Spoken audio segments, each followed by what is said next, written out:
It was her 18th birthday, a milestone I had been dreaming about since the day I first held her tiny body in my arms.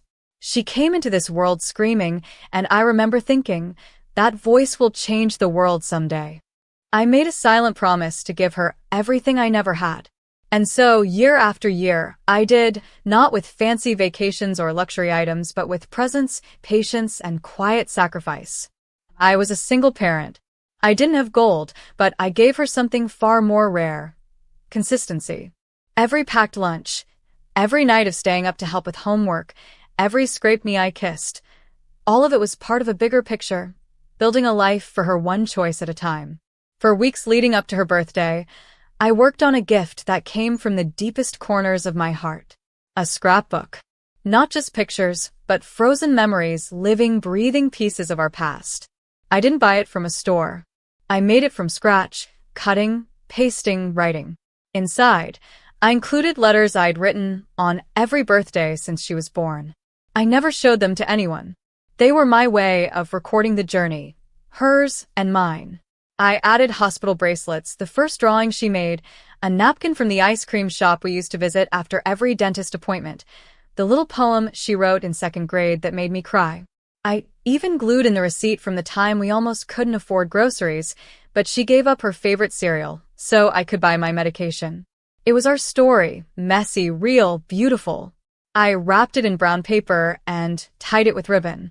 I didn't expect her to cry, though I hoped she might. I expected her to at least pause, to feel the weight of the years, to sense what this book represented.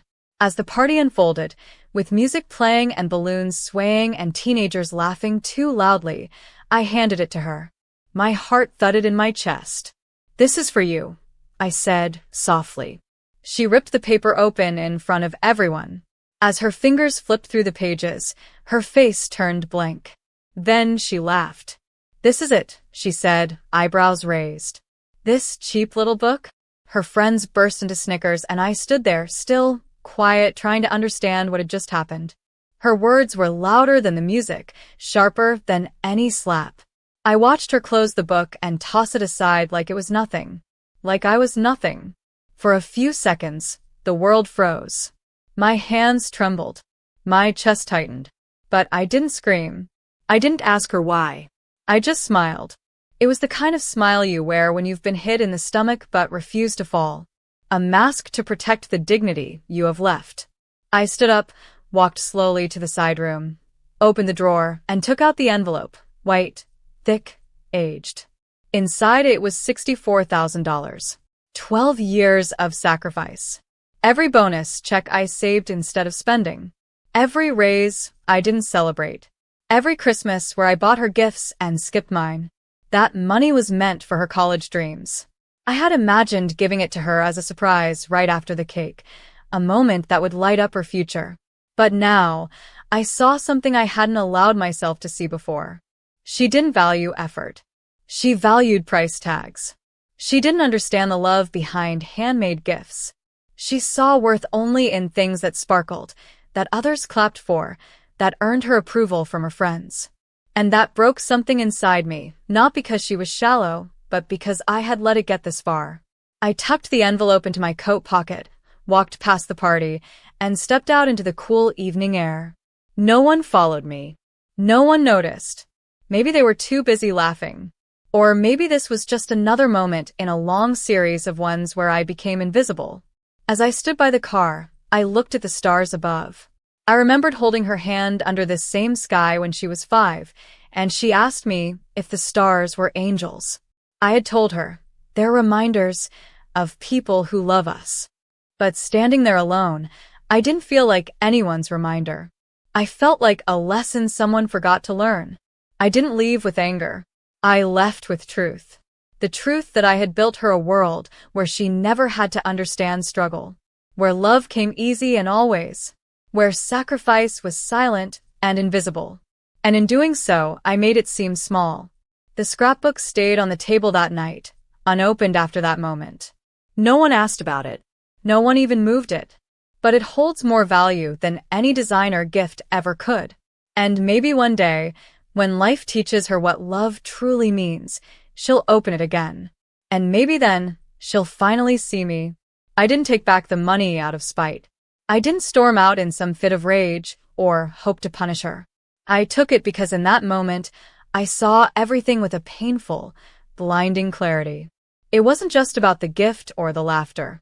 It was about years, decades, of giving until I was empty, only to realize I was pouring myself into a cup that had no bottom. I raised her with love as my currency, and for the longest time, I thought that was enough. I thought that handmade meant heartfelt, and that she knew, really knew, how deeply I loved her. But in a single sentence, she made it clear, love, in her eyes, had to come with a price tag. That realization hit harder than any insult could have.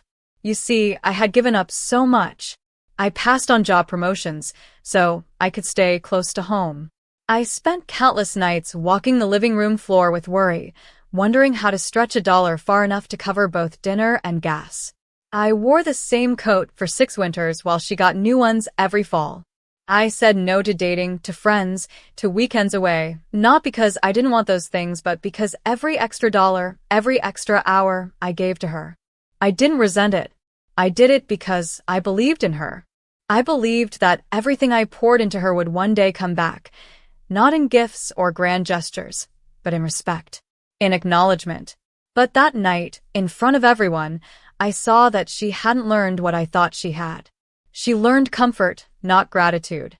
She learned entitlement, not empathy. I walked out of that party not because I stopped loving her, but because I realized I had forgotten how to love myself. I drove for hours that night.